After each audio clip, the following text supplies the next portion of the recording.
શ્રી કૃષ્ણ. ઓમ શાંતિ. જય સ્વામિનારાયણ. કેમ છો બધા? મજામાં ને? આજે હંસાબાના નવા કિચનમાં સર્વનું સ્વાગત છે. તો આજે આપણે શું બનાવવાનું છે કૈલાસબેન? આપણે ભરીને ભજીયા બનાવવાના છે. આજના અમારા મહેમાન છે કૈલાસબેન. જય શ્રી કૃષ્ણ. તો આ બધું બતાવો, શું શું સામગ્રી જોઈએ છે? તો પહેલા તો આપણે મરચા લેવાના છે આ ટાઈપના, અને અંદરથી આવી રીતના બીજ કાઢી નાખવાના છે ચપ્પુથી. પછી મસાલામાં આપણે લસણ લેવાનું છે, ટમેટા લેવાના છે, અને ધાણા લેવાના છે, અને મેથી લેવાની છે, આદુ લેવાનું છે, અને મરચી લેવાની છે, અને ફાફડી લેવાની છે, અને ચણાનો લોટ લેવાનો છે, ખાંડ લેવાની છે, અને થોડુંક સ્વાદ અનુસાર મીઠું લેવાનું છે, અને લીંબુ લેવાનું છે. તો ચાલો આપણે મસાલો બનાવવાનું સ્ટાર્ટ કરીએ. પહેલા આપણે ધાણા લેશું. ધાણા થોડાક વધારે લેવાના છે. પછી આપણે મેથી લેશું. ધાણા કરતા લીલી મેથી આપણે થોડીક ઓછી લેવાની છે, કેમ કે ક્વોન્ટિટી આની ઓછી રાખવાની, કડવાશ ન આવે એના. પછી આપણે લીલું લસણ લેવાનું છે.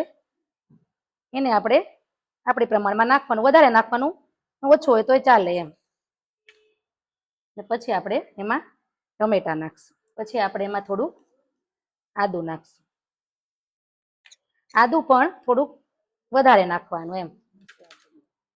અને આ મરચી છે એ ઓપ્શનલ છે, ભાઈ તીખું ખાતા હોય તો નાખવાનું, અને નહીતર ચાલે એમ. મરચા તીખા હોય, હા, મરચા તીખા હોય ને તો આપણે મરચી નથી નાખવાની.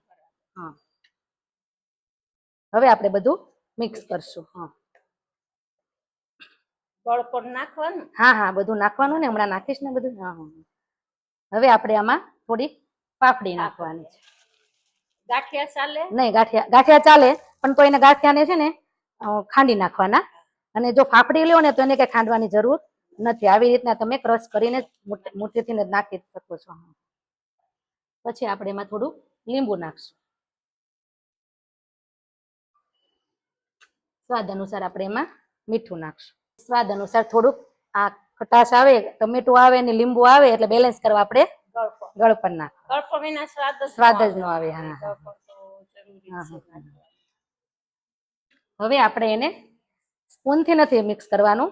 હવે એને આપણે હાથથી જ હાથે મિક્સ કરવી તો જ સ્વાદ આવે. આવે. આ બધું એક રસ કરવાનું, કેમ કે તમે આવી રીતના કરશો ને એટલે ટમેટું, ફાફડી એ બધું એક રસ થઈ જાય. એક રસ થઈ જાય છે.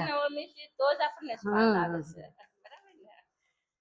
આપણી હાથની અંદર 5 આંગળીઓમાં એટલી શક્તિ છે ને પંજામાં. હવે જો મને એમ લાગે છે થોડીક ફાફડી ઓછી છે તો આપણે થોડીક નાખી દઈશું. એમાં ધાણા અને મેથી વધુ નાખવાનું. નહીં, મેથી ઓછી નાખવાની, ધાણા વધારે નાખવાના, અને લસણ થોડુંક વધારે નાખવાનું.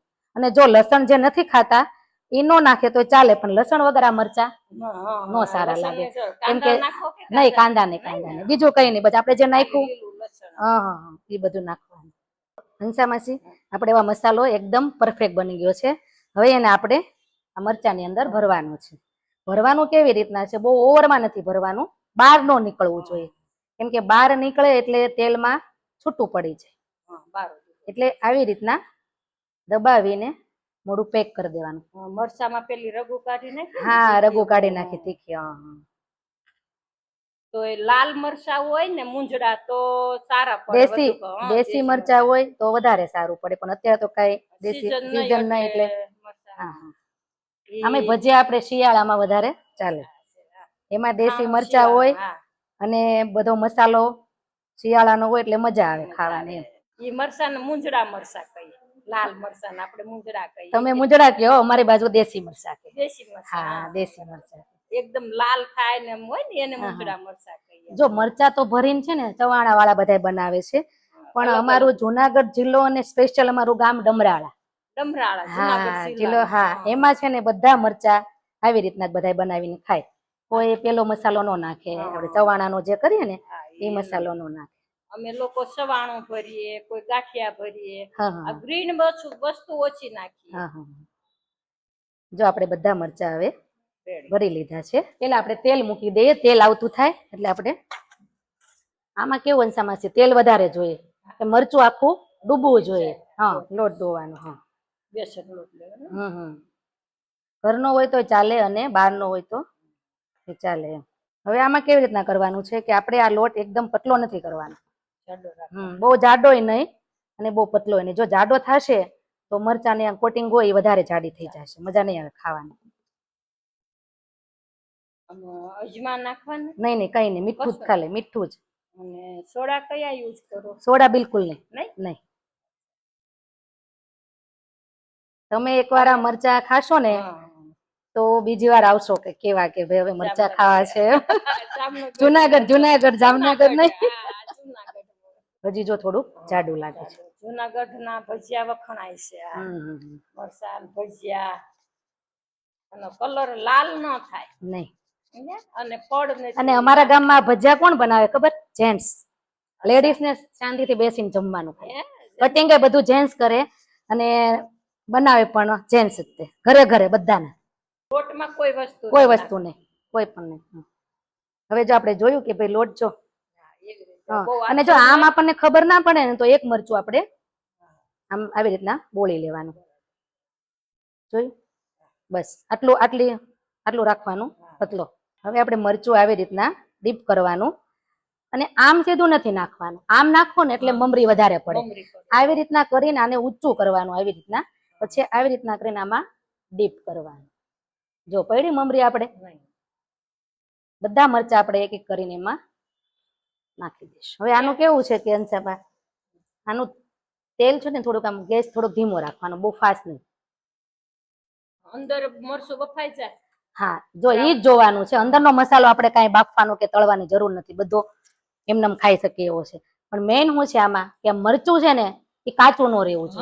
બધા કેવું કરે કે ભાઈ અંદર તો ભાઈ કાંઈ મસાલા શેકવાની કાંઈ જરૂર નથી, એટલે જેવા ડીપ ફ્રાય થયા એટલે તરત કાઢી લે એટલે મરચું કેવું થાય તમે ખાવ એટલે કડક અવાજ આવે, એવું નહીં.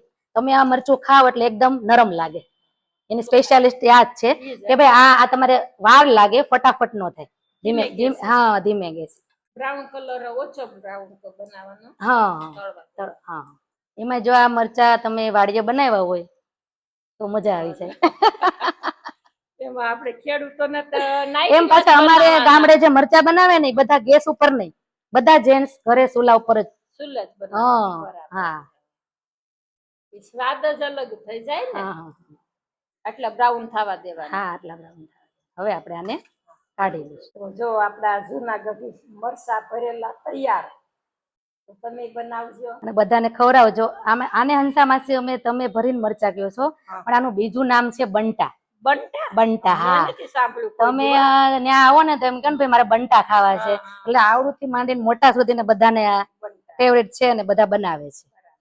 બંટા. હા, બંટા. અમે તો આખા મરચાના ભરેલા આમળિયા બોલવી અને મરચાઈ બોલવી. હા, એમાંય બોલાય પણ આને અમે બંટા કહીએ છીએ. તો ચાલો દ્રષ્ટિબેન શાખો તો કેવા બન્યા છે. જય શ્રી કૃષ્ણ. મસ્ત બન્યા છે ભરેલા મરચા. એકદમ આપણે જે પ્રોપર ટેસ્ટ આવે ને ગામમાં વાડીમાં મસ્ત ટેસ્ટ આવે. સરસ, થેન્ક યુ. તો અમે બનાવ્યા છે ભજીયા, તમે બનાવજો. અમે બનાવ્યા કેવા બનાવી અમને કોમેન્ટમાં લખજો. અને તમે ફેમિલી સાથે મળીને બનાવી ખાઈજો. બાય. શેર કરજો, સબસ્ક્રાઈબ કરજો, લાઈક કરજો.